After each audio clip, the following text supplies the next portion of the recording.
علامات اور نشانیاں بتلائیں۔ فرمایا نبی کریم علیہ الصلوۃ والسلام نے انا والساعۃ کہاتین، ان دو انگلیوں کو بلند کر کے فرمایا او لوگو، آدم صفی اللہ آئے مگر قیامت کا اعلان نہیں ہوا، حضرت نوح نجی اللہ آئے مگر قیامت کا اعلان نہیں ہوا، حضرت ابراہیم خلیل اللہ آئے مگر قیامت برپا کرنے کا اعلان نہیں ہوا، حضرت موسیٰ کلیم اللہ آئے، حضرت داؤد خلیفۃ اللہ آئے، حضرت سلیمان ملک اللہ آئے، حضرت یوسف علیہ والسلام آئے، حضرت عیسیٰ روح اللہ آئے، مگر قیامت کو برپا کرنے کی خبر نہیں ملی۔ فرمایا انا والساعۃ کہاتین، میں محمد الرسول اللہ صلی اللہ تعالی علیہ وسلم آخری نبی بن کر اسی لیے آیا، میرے بعد کوئی نبی نہیں، میرے بعد آنے والی چیز صرف قیامت ہوگی۔ فرمایا انا والساعۃ کہاتین، اور لوگ آپس میں گھوڑوں کو دوڑاتے ہیں، ایک گھوڑا پیچھے ایک گھوڑا آگے۔ فرمایا اسی طرح مثال سمجھ لینا، میں آگے ہوں، میرے پیچھے پیچھے قیامت بھاگی چلی آ رہی ہے۔ فرمایا انا والساعۃ کہاتین، سب سے پہلی نشانی قیامت برپا کرنے کی میں محمد الرسول اللہ ہوں، مجھے اور قیامت کے درمیان میں کوئی فاصلہ نہیں۔ حدیث پاک میں آتا ہے کافر جمع ہو کر حضور علیہ الصلوۃ والسلام کے پاس آئے، آ کر کہنے لگے اگر آپ اللہ کے سچے نبی ہیں تو اس چاند کو ہلا کر دکھائیں، دو ٹکڑے کر کے دکھائیں۔ نبی کریم علیہ الصلوۃ والسلام نے انگلی سے اشارہ فرمایا، چاند دو ٹکڑے ہو چکا ہے، ایک ٹکڑا احد پہاڑ کے اس طرف سے نظر آنے لگا، دوسرا حصہ پہاڑ کے اس طرف سے نظر آنے لگا۔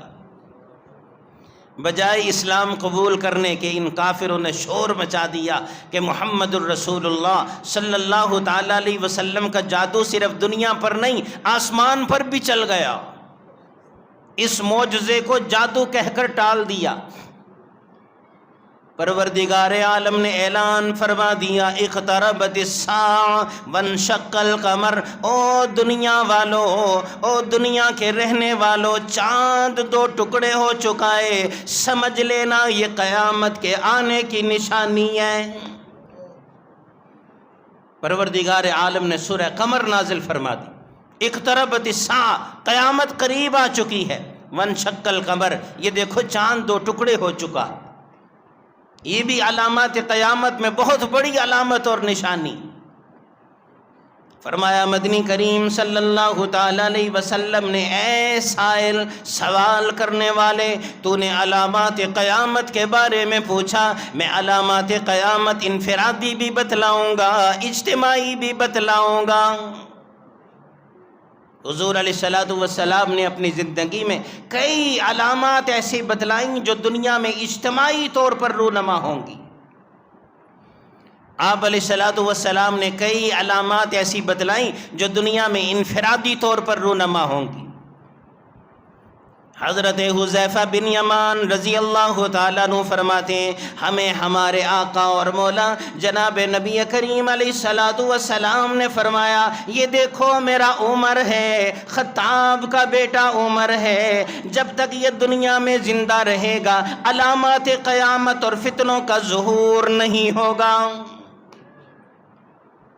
فرمایا یہ فتنوں کا تالا ہے، یہ فتنوں کا دروازہ ہے، خدا کی قسم جب تک عمر بن خطاب دنیا میں زندہ ہے فتنوں کا دروازہ کوئی کھول نہیں سکتا۔ حضرت عمر بن خطاب رضی اللہ تعالیٰ عنہ جا رہے تھے، حضرت حذیفہ بن یمان آگئے، آپ فرمانے لگے حذیفہ ذرا مجھے وہ تو بتلا کہ حضور علیہ الصلوۃ والسلام نے علامات قیامت اور فتنوں کے بارے میں کیا فرمایا تھا۔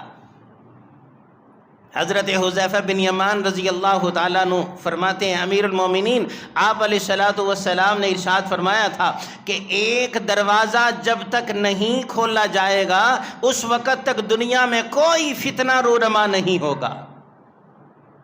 حضرت عمر بن خطاب رضی اللہ تعالیٰ عنہ فرماتے ہیں وہ دروازہ توڑا جائے گا یا کھولا جائے گا؟ کہنے لگے امیر المومنین اس کو توڑا جائے گا۔ آپ نے فرمایا تو جانتا ہے اس دروازے کو وہ کون ہے؟ کہنے لگے ہاں میں جانتا ہوں۔ قریب ایک اور صحابی کھڑے ہیں، حذیفہ بن یمان سے پوچھتے ہیں کہ اے حذیفہ کیا امیر المومنین جانتے ہیں وہ دروازہ کون ہوگا؟ حضرت حذیفہ بن یمان کہتے ہیں ہاں یقیناً وہ بھی جانتے ہیں، اس لیے کہ ان کو علم ہے کہ وہ دروازہ عمر بن خطاب ہی ہوگا۔ جب تک یہ دنیا میں زندہ ہیں فتنے منہ نہیں اٹھائیں گے، فتنے سر نہیں اٹھائیں گے۔ جیسے ہی اس دروازے کو توڑا جائے گا یعنی شہید کیا جائے گا، ان کی شہادت کے بعد دنیا کے اوپر فتنے امڑ آئیں گے۔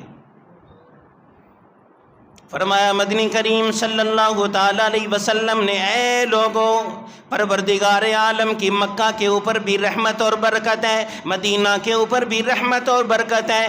ایک آدمی کہنے لگا یا رسول اللہ میرے لیے دعا کر دیجئے، میں عراق کی طرف سے آیا ہوں، آپ ملک عراق کے لیے برکت کی دعا کر دیجئے۔ فرمایا نبی کریم علیہ السلام نے اللہم بارک لنا فی یمننا، اللہم بارک لنا فی شامنا، اے پروردگار ہمارے ملک شام میں بھی برکتیں ڈال دے، ہمارے ملک یمن میں بھی برکتیں ڈال دے۔ سائل پھر کھڑا ہوا کہنے لگا یا رسول اللہ یمن کے لیے دعا فرما لی، شام کے لیے دعا فرما لی، عراق کے لیے بھی دعا کر دیجئے۔ فرمایا مدنی کریم صلی اللہ علیہ وسلم نے اللہم بارک لنا فی یمننا، اے اللہ یمن میں برکتیں نازل فرما، اللہم بارک لنا فی شامنا، اللہ ملک شام میں برکتیں نازل فرما۔ وہ سائل پھر کھڑا ہوا، عرض کی یا رسول اللہ میرے ماں باپ قربان ہو جائیں، آپ عراق کے لیے دعا کیوں نہیں فرماتے؟ عراق کے لیے دعا فرما دیجئے۔ نبی کریم علیہ السلام اپنی مسند سے کھڑے ہوئے عراق کی طرف ہاتھ کر کے فرمانے لگے او لوگوں اس شہر کے لیے کیسے دعا کروں جہاں سے فتنوں کا آغاز کر دیا گیا۔ حضور علیہ السلام نے ارشاد فرمایا یہ مشرق کی جانب ہے، اور ایسے مشرق کی جانب اشارہ کر کے فرمایا یہ عراق فتنوں کا گھر ہے، یہاں سے فتنے امڑیں گے، اور فتنے وہ فتنے پورے صحابہ کرام کو بھی متاثر کریں گے، میری امت کو بھی متاثر کریں گے۔ آپ علیہ السلام نے یمن کے لیے بھی دعا فرمائی، آپ علیہ السلام نے شام کے لیے بھی دعا فرمائی، لیکن عراق کے لیے نہیں فرمائی۔ حدیث پاک میں نجد کے الفاظ ہیں، چونکہ عراق گھاٹی کو کہتے ہیں، نجد کا معنی گھاٹی ہے، گھاٹی۔ فرمایا نبی کریم علیہ السلام نے اس عراق والے نجد سے، اس گھاٹی سے فتنے امڑیں گے۔ اور خدا کی قسم تاریخ کا مطالعہ کریں، اسلام کے بعد جتنے فرقے رونما ہوئے وہ سارے کے سارے فرقے عراق سے ہی اٹھے۔ خوارج کا فتنہ، روافظ کا فتنہ، شیعہ کا فتنہ، معتزلہ کا فتنہ، جہمیہ کا فرقہ، قدریہ کا فرقہ، جبریہ کا فرقہ، اہل قرآن کا فرقہ، یہ سارے کے سارے اسی عراق سے اٹھے، اور عالم اسلام کو اپنے فتنوں کی لپیٹ میں انہوں نے لے لیا۔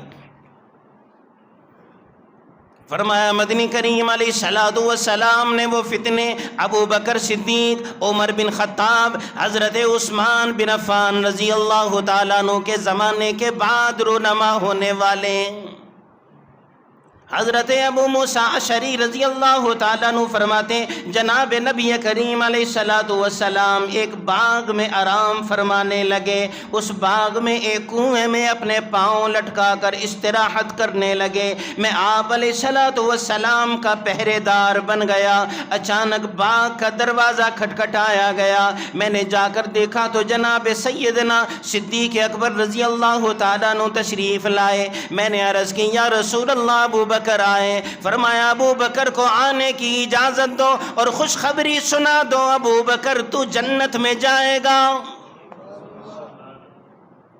حضرت ابو موسیٰ اشعری رضی اللہ تعالیٰ عنہ فرماتے ہیں دوبارہ کسی نے دروازہ کھٹکھٹایا، پھر میں چلا گیا، جا کر دیکھا تو فاروق اعظم رضی اللہ تعالیٰ عنہ موجود ہیں۔ میں نے اطلاع دی یا رسول اللہ فدا کا بھی و امی، میرے ماں باپ قربان ہو جائیں، عمر بن خطاب آئے۔ فرمایا مدنی کریم علیہ السلام نے ابو موسیٰ جاؤ، جا کے میرے عمر کو بلا لاؤ اور اس کو بھی بشارت دو، پروردگار عالم نے تجھے بھی جنتی بنا دیا۔